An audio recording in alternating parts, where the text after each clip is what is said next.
રાજકોટ કે જ્યાં મોડી રાત્રે ગેરકાયદે ધાર્મિક સ્થાનો પર ચાલ્યું દાદાનું બુલડોઝર। રાજકોટના રૈયાધાર વિસ્તારમાં મોડી રાત્રિના હાથ ધરાયું ડિમોલિશન। બે મંદિર અને એક દરગાહ મળીને કુલ 3 ધાર્મિક સ્થળો પર બુલડોઝર ફરી વળ્યું। ચુસ્ત પોલીસ બંદોબસ્ત સાથે પ્રશાસને ડિમોલિશનની કામગીરી હાથ ધરી। ડિમોલિશનની કામગીરી સમયે પોલીસના ઉચ્ચ અધિકારીઓ પણ હાજર રહ્યા હતા।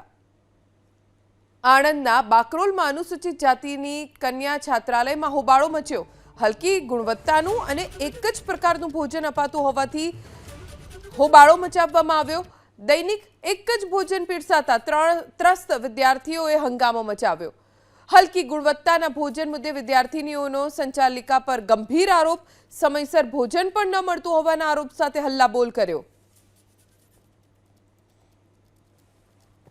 સુરેન્દ્રનગર કે જ્યાં ખનીજ ચોરો સામે કાર્યવાહી યથાવત છે।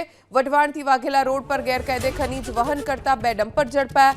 2 ડમ્પર સહિત 90 લાખનો મુદ્દામાલ કરાયો સીઝ। ડમ્પરમાંથી બ્લેક ટ્રેપનો જથ્થો પણ મળી આવ્યો છે, જેને જપ્ત કરીને આગળની કાર્યવાહી શરૂ કરવામાં આવી છે।